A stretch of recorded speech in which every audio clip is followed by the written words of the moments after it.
Hello, everyone. This is Introduction to Microsoft Excel. It was the lesson we covered on June 23rd, and I apologize. It's taken me a little while to get the recording out, but here we go. Now, these little videos can only go 15 minutes, so if in fact you get a beep, I will have to be abruptly interrupted, and then I'll go to the next part. So, this is part one of the Excel. I will do a different video for Google Sheets in the event that you do not possess Microsoft Excel. So again, looking at Excel, I didn't get into the details as to, well, I did. It's down below. Let me go down a little bit. Opening Excel in this session, of course, you're going to load Excel. Before I do that, you can see that Excel is used for lists, budgets, grades, tracking information, you name it. Some of you alluded to inventory and such. And so anything that deals with number crunching. So where you use Word for document creation, text normally, Excel is going to be used anywhere that formulas can help you out. And we'll do that in just a little bit. So, again, what I normally do is I will click down on the start button and start typing Excel. And you can see that it pops up because it does the filtering as soon as you start typing EX. And at some point, it'll pop up. And it is an app that I have on my computer, so we'll load it up. And of course, I'm going to have you go blank workbook. But of course, you can use templates that exist here as well. And just to make it a little bit bigger, I'm going to drag this. I already know I'm going to need to drag it about, oh, I don't know. Let's just get it up to, so you can see it about 200%. And this is a little bit zoomed in, y'all, but I'm doing it for the presentation. And so y'all bear with me there. So looking at the Excel sheet and recognizing parts of Excel, and let me just scan over the terms: workbook, worksheet, columns, rows, cells, active cells, ribbons, formula bar, and sheet tabs. So we look at this, and your columns are lettered A, B, C, D, da, da, da, da, da. When you get to a Z, it'll go to A, B, and numbers are designated for the rows.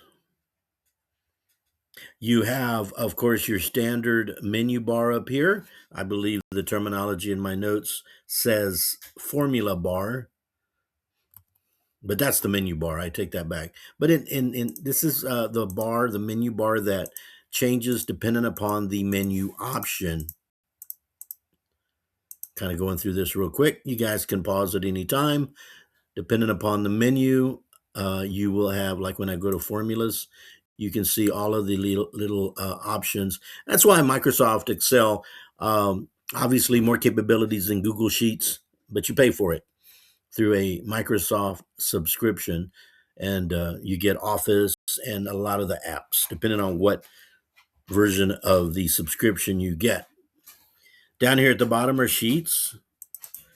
And this is for if you're, for example, doing a budget, you can name them January, and then you can just February. All you got to do is hit the plus and double click March, and so on.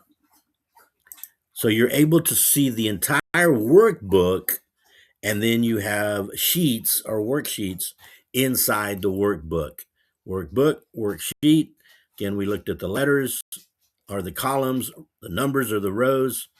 Each of these little rectangular areas is a cell, CELL, and the one you're on is the active cell. When you are on an active cell, it will indicate right here on the top, on the left side.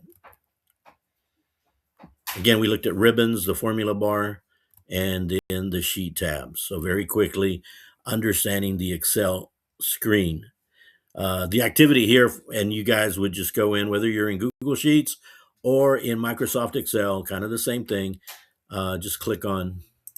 And I showed in class that when you start maneuvering around, you can use your arrow keys left and right. Or again, if you have a touch screen, obviously just click your screen.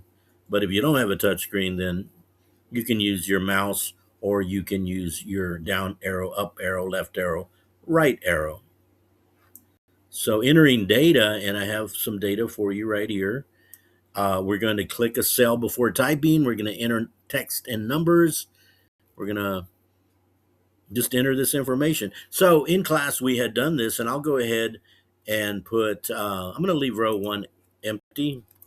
You can put whatever you want here. Apple, milk, bread. Maybe that should say apples. Again, I'm using my mouse, but you can use your arrows. And maybe this is the item. We're going to put item. And then we're going to put quantity. We're going to put price. And we're going to put total. All I'm doing is typing. Thus far, I haven't really done anything other than type text. But we're going to use formulas in a little bit, which is the whole point of having Excel. And we're just going to put quantities: 5 bags of apples, 3 loaves of breads. 3 gallons, jugs of milk, and then 4 loaves of bread. I don't know. I'm just making numbers up. 7, 15. But notice what I'm going to do here. Milk, let's just say milk is 3, and then bread is 150. So you'll notice that by default, you've got the numbers don't quite look very nice. They need to be formatted. As far as the computer is concerned, this is what they see. They don't even see this visual. It's all ones and zeros. Basically, if you want to get really deep into it, uh, it's basically bits and bits that are on or off, because it's all, a matter of like a light switch. It's on or off. If I were to turn on a light switch, and there's 3 of them, I could have all 3 off. I could have all 3 on. I could have off, on, off, on, and so many different combinations. But that's not anything you need to keep up with. But the point is, internally inside a computer processor, it looks a lot different. There's no visuals.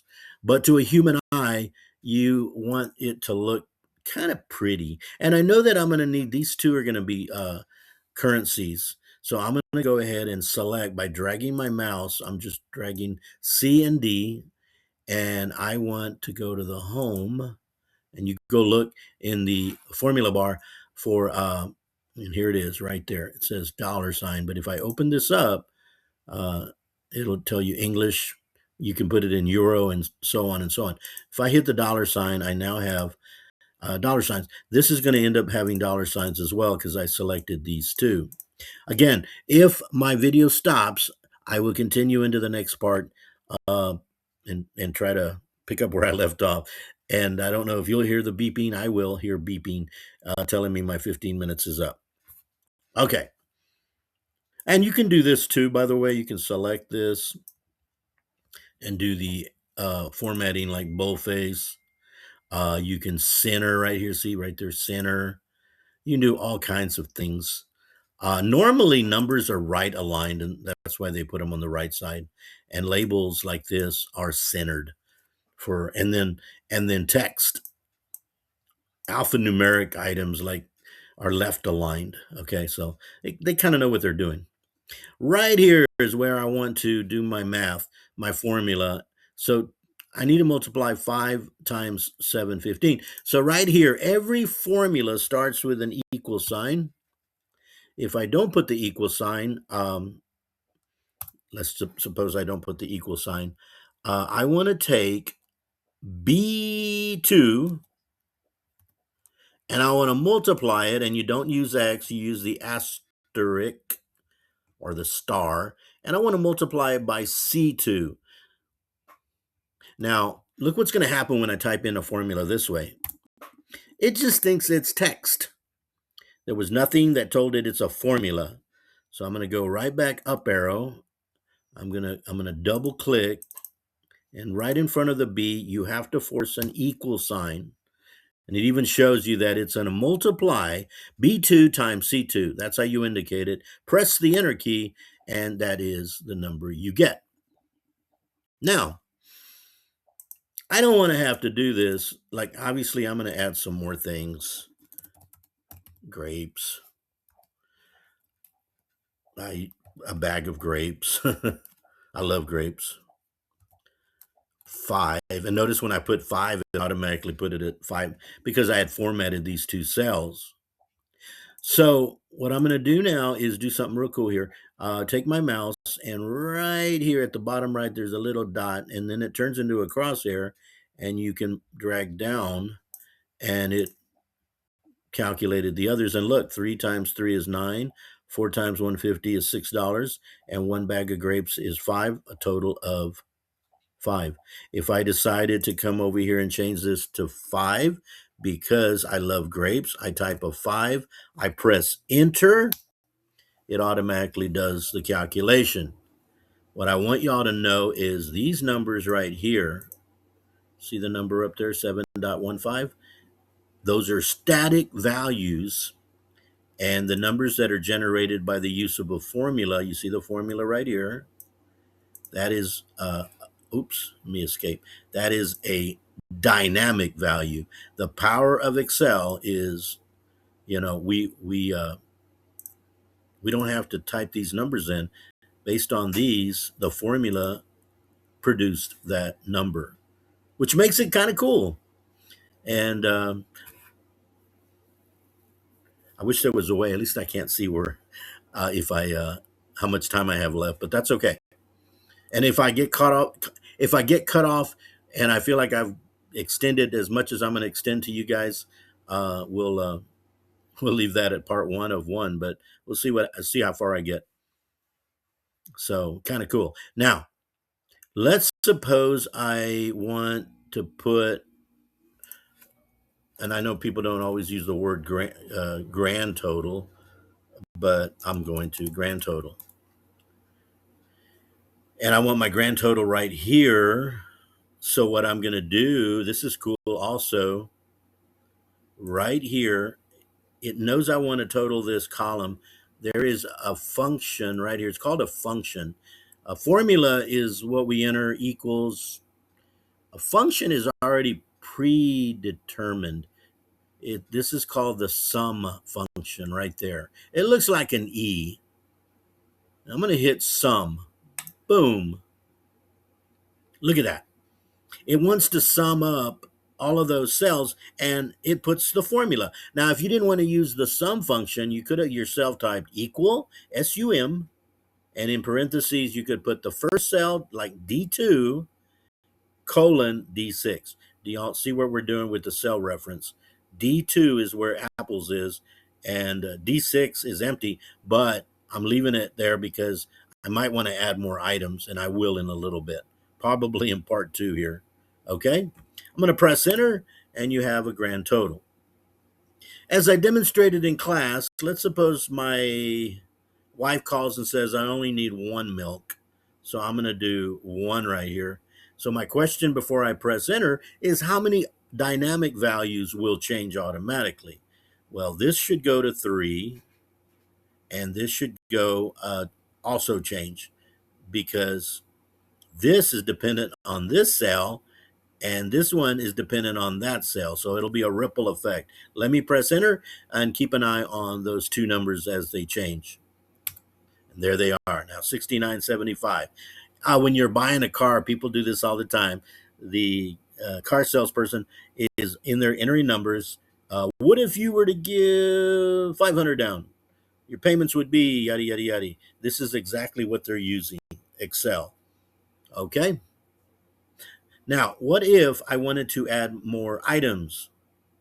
Well, first of all, I'm going to give myself a little room here by selecting a few cells. I'm going to right click on the row, any one of the rows, and I'm going to hit insert. And now if I were to add some more items, I would add them here, and all of these would be added, and this would continue to grow. Okay.